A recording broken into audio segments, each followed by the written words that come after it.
at the barracks, new orders arrived. All boys out to the football field. In the camp, they had a big football field. I suppose it was for the gypsies. For who? For the gypsies who were in this camp before us.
El placer enorme de recibir a Leonardo, a Leo Albajari, aquí con nosotros. Maestro. Y su muestra No fue un juego, ¿sí? Que se puede ver en estos momentos en River, en el Estadio Monumental, en el museo que tiene River y demás. El otro día estuviste, veía las imágenes con Rodolfo Donofrio, que espectacular también que haya abierto las puertas del Museo de River para esto, que va a estar ¿desde cuándo hasta cuándo? Desde el martes pasado, desde el 20 de marzo hasta el 15 de mayo en el Museo de River. 2 meses. Con un proyecto de itinerancia después de seguir recorriendo los clubes para Por llevar ahí. un poco la temática del A holocausto. Atlanta lo tenés que traer.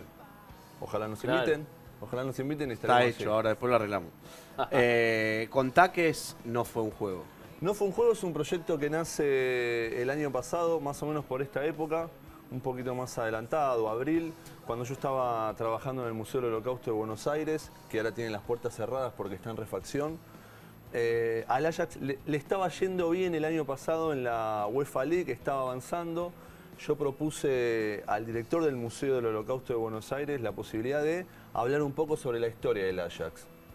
Para el que no lo sabe, el Ajax es un club no de origen judío, pero que sí su estadio, su primer estadio lo tuvo en el barrio judío y tenía la mayor cantidad de su población y de su hinchada dentro de la comunidad.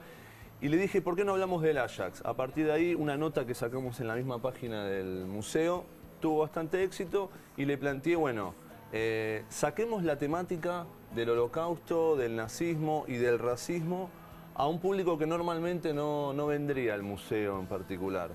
Y dijimos, llevémoslos a los clubes, a las escuelas de periodismo, a universidades. Planteé el proyecto, nos pusimos a investigar, salieron más de 40 historias y a partir de allí hicimos un filtro y elegimos como un número futbolero 11 historias para contar y ya la tenemos montada en el Museo de River. Es espectacular, tiene un trabajo detrás, me imagino, gigante, grandísimo, muy emotivo por otro lado. Y te quiero preguntar cuáles son esas 11 historias, tal vez no te acordás todas, pero contame algunas de esas 11 historias. No, las tengo todas presentes. Hay algunas que son muy características, como contar la historia del Ajax. Otra es contar historias de equipos favorecidos por el nazismo. Para el que no lo tiene muy presente, tenemos equipos que fueron perjudicados, como el Ajax, por ser otra vez un equipo en enclave judío. El Bayern Múnich fue perjudicado por el nazismo. Más allá de ser un equipo de Múnich, la cuna del nazismo, el Bayern Múnich en la década del 30, la mayoría de su dirigencia era judía, su director técnico era judío y Hitler fue el primer club al que le apuntó. Y esto para que entiendan un poco el proceso del Bayern Múnich, que hoy lo vemos ganar un torneo por año. Sí. El Bayern Múnich en el año 31 gana su primer torneo. Su segundo torneo lo gana en el año 68. Tuvo más de 40 años de necesidad para reconstruirse. Primero, porque se había descabezado a toda la cúpula. Segundo, porque muchos de sus jugadores judíos, y sobre todo los no judíos, estaban obligados a combatir en la guerra. Tercero, porque su estadio fue bombardeado por los aliados cuando llegaron a Europa. Entonces, el Bayern Múnich que hoy vemos ganar un torneo por año, recién en el año 68 empieza a crecer y es el Bayern Múnich. Después tenemos historia del Schalke 04, que es la otra cara. ¿Cómo es la historia del Schalke? Es el club beneficiado por el nazismo. Es el club que el nazismo toma como ejemplo por ser de una zona de obreros alemanes. Típico, Gelsenkirchen, ¿no? ¿Verdad? claro, donde estuvo concentrando la selección en el Mundial Claro, 2006. Gelsenkirchen. Gelsenkirchen, claro. Y el Schalke, bueno, fue beneficiado por el nazismo Que es durante... donde está, perdón, donde está Adidas. Claro. Donde él juega Franco Di Santo, el jugador argentino. Claro. Y bueno, es beneficiado, el Schalke 04 gana 6 torneos y al día de hoy, pasando el año 45 del nazismo, gana solo uno. Entonces, un poco lo que contamos, cómo el nazismo utilizaba los recursos de otros clubes, como podría haber sido el Austria Viena, el Bayern Múnich o el Ajax, y directamente se lo llevaba al Schalke 04. Dinero, camisetas, trofeos, todo eso era robado de los clubes a los cuales los nazis los perseguían y los llevaban directamente al club alemán. Después tenemos historias de combatientes en la Guerra Civil Española que terminan en campos de concentración y que sobreviven gracias a su buen desempeño en el fútbol, como es la historia de Saturnino Navazo. ¿Cómo es? A ver, contala con detalle, son muy lindas historias para saber. Saturnino Navazo era un combatiente republicano en la Guerra Civil. Una vez que pierden los republicanos esa guerra, se tiene que exiliar a Francia. En Francia combate para la rebelión francesa cuando los nazis en el 40 invaden París y gran parte de Francia. Lo toman prisionero y lo llevan al mismo campo de concentración donde llevaban a todos los españoles, la mayoría de ellos socialistas, anarquistas, comunistas. Navazo era un gran futbolista y los nazis se dan cuenta de eso, que tenían gusto por el fútbol, y le dan la posibilidad de sobrevivir y organizar los torneos dentro del mismo campo de concentración. Estamos hablando del campo de concentración de Mauthausen, en Austria, del otro lado, ni siquiera en España y en Francia, en Austria. Navazo durante 3 o 4 años es uno de los encargados de organizar estos torneos internos, y no solamente el fútbol le salva la vida a él, sino que los nazis le dan a cuidar a un chico alemán huérfano judío a quien, bueno, habían asesinado a los padres en el mismo campo de concentración. Él lo cuida, le da el nombre y apellido, y una vez que es liberado el campo de concentración por los aliados, se van juntos y viven en el sur de Francia. Pero bueno, esta es una de las historias. Y después tenemos un puntal fundamental dentro de esta muestra que tiene que ver con un técnico de River. Yo no sé cuántos hinchas de River saben que tuvieron un técnico que combatió en la Primera Guerra Mundial para el Imperio Austrohúngaro, que dirigió a River en la década del 30, que era húngaro judío y que fue el primer técnico extranjero en dirigir en el fútbol argentino. Estamos hablando de Emérico Hirschl. Emérico Hirschl llega a River en realidad porque a ellos les interesa mucho el trabajo que él empezó a hacer en Gimnasia Esgrima La Plata en el año 32 y 33. Forma un gran equipo en Gimnasia que se llamó el Expreso. River compra el pase, también es un hecho inédito. Es Comprar el pase de un técnico. El pase del técnico. Emérico Hirschl fue el primero. Repito, nacido en Hungría, el judío. En River gana 4 torneos locales y 2 internacionales. Se lo candidatea para dirigir la selección argentina en el Mundial del 38, que si no se hubiese bajado ese Mundial, Argentina se baja por orgullo, porque la FIFA le da la organización del torneo a Francia en vez de dársela a Argentina. Era Sudamérica, Europa, Sudamérica, Claro, Europa. claro. Había sido en el 34 Italia, le tocaba en el 38 Argentina, Brasil, no salía de ahí. Claro. La FIFA se lo da a Francia en el contexto aparte de los Juegos Olímpicos del 36, digamos, no se va de Europa.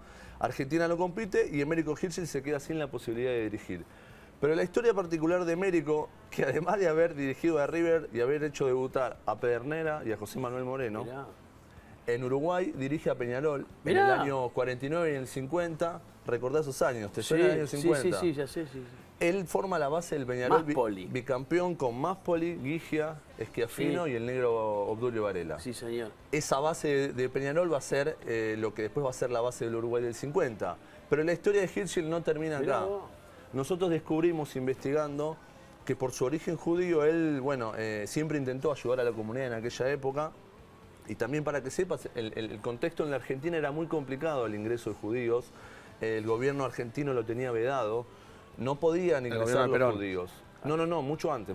El gobierno de Ortiz y Castillo. Estamos hablando... no en el 50. No, estamos hablando en el año 37-38. Pleno nazismo, todavía no había empezado la Segunda Guerra Mundial, pero el antisemitismo ya tenía por lo menos 6 años de transcurrido en Europa. Cuando los judíos empiezan a llegar, luego de las leyes de Nuremberg, donde se estatiza el racismo y se lo legaliza, los judíos no podían ingresar a Argentina, ya desde el año 38, porque no tenían documentos, porque no podían de alguna forma bajar. Él lo que hacía, utilizando su popularidad. Hirschel, un poco para que entiendan, era el Marcelo Gallardo de la década del 30 en Claro, River, ¿no? claro. Con menos medios y demás. Lo que hacía irse algunas tardes al puerto de Buenos Aires y de alguna forma, vamos a decirle entre comillas, coimear portuarios, arreglar con ellos para cuando él sabía que llegaban barcos con judíos, la mayoría de ellos húngaros, ayudarlos a bajar de los barcos. Cargando. No, eso es real. Mirá vos. Y les conseguía asilo. A ver, esto era una tarea secreta e ilegal. Claro. Hirschel podría haber ido preso por esta acción por parte del gobierno argentino. Por eso se sabe tiempo después, la familia lo mantuvo en secreto, nos lo contó, nos dio la confianza. Se jugó el pellejo. Es un Schindler argentino, podríamos decirlo, más allá de haber nacido en Hungría. Entonces, la historia de Hirschel, que vuelvo a decir, es uno de los primeros técnicos del profesionalismo en River, testigo de la construcción del Monumental también él, tiene esta historia secreta, entonces nosotros la contamos también en la muestra. ¿Cómo es Hirschel? Emérico Hirschel. Hirschel. Emérico Emérico Por acá Hirschel. había un Hirschel, pero no nada que ver. No, ese Hirschel, ¿qué tiene que Hirschel, ver, claro. boludo? No, Hirschel. Para googlearlo después, Emérico Hirschel, Sí. vas a pifiar El nom- 1000 veces hasta que lo Sí, encontrás. el nombre real en realidad es Imre, en Hungría, pero él se puso el nombre acá, lo tradujo a Emérico. Y cómo todo esto, que es una historia muy rica, muy interesante, cómo se traslada a una muestra, porque no es un libro, es una muestra, digamos. No, justamente, a ver, nosotros lo que queríamos captar con esto, y que mucha gente me ha preguntado, ¿por qué no un libro? ¿Por qué no una web o una app con historias? A ver, nosotros lo que intentamos es llevar la temática del Holocausto a un público futbolero. A partir de ahí planteamos, bueno, necesitamos buenas fotos que impacten, buenas historias, y ahí surgió la idea de hacerlo museo, porque me parece que está en ese contacto visual que uno puede tener con cada una de las fotos que nosotros mostramos en la muestra que pueden llegar a impactar. Entonces, llevarlo a la muestra, llevar la muestra a River nos da la posibilidad de localizar un público que va por otro motivo, por ejemplo, a conocer la historia de River, y de repente se encuentra con todo esto. Y como yo siempre digo, a mis 13, 14 años recuerdo, alguien me aconsejó leer el diario de Ana Frank. Como sé que muchos seguramente lo han leído. A mí el diario de Ana Frank me marcó muchísimo para el resto de mi vida seguir leyendo sobre la temática e informarme. Nosotros a partir de esto nos planteamos que un chico que pueda ver la historia del Bayern Múnich, que conté recién, la de Emérico Hirschel o la del Schalke 04, vuelva a su casa, juega a la Play o mire un partido del Bayern y ya lo vea con otros ojos. Y ya con eso nosotros tenemos un objetivo cumplido. Tenemos que hacer la pausa, pero lo último que te pregunto, después seguimos igual. Cuando fuiste a la presentación del museo, que estaba Donofrio y la dirigencia de River, ¿les contaste, ¿lo conocían la historia de Emérico Hirschel o la conocían por vos? Conocían la historia profesional de Emérico Hirschel, no la historia secreta. ¿Se de las hecho, contaste? Sí, por supuesto, y les presenté a la hija, que es bastante joven en comparación. Emérico nació en el 1900, hoy tendría 118 años, murió en el año 73, se los presenté y se quedaron maravillados. Digamos, ya la historia, cuando yo les cuento lo que había pasado, el director del museo, que es Rodrigo Dascal, nos dio la posibilidad de seguir explorando y nos dio sus datos más profesionales, nos mostró el contrato que tenía Emérico Hirschel en River. Estoy hablando de, en pesos de aquel momento se hablaba de 5.000 a 10.000 pesos, que vaya a saber qué número era, pero que bueno. ¿Y la hija por qué dijiste joven? ¿Qué edad tiene la hija? No, la hija 90 tiene, años, menos. La hija tiene no más de 60, porque Mirá. la tuvo de grande. ¿No entonces, más de 60? Sí, la tuvo a los 50 y pico de años de Era medio Emérico. Chaplin, Hirschel.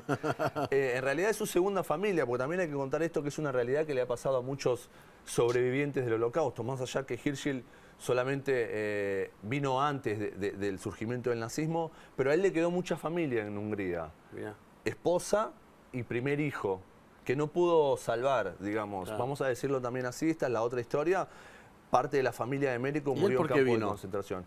Él viene por una casi casualidad, como muchos europeos, húngaros y austríacos, que ya veían un creciente antisemitismo en Europa y que eran gustosos del buen fútbol, empieza a recorrer Sudamérica y dirige a lo que hoy es el Palmeiras en el año 30. Ahí se conoce con los dirigentes de Gimnasia y Grima de la Plata y lo traen a Buenos Aires.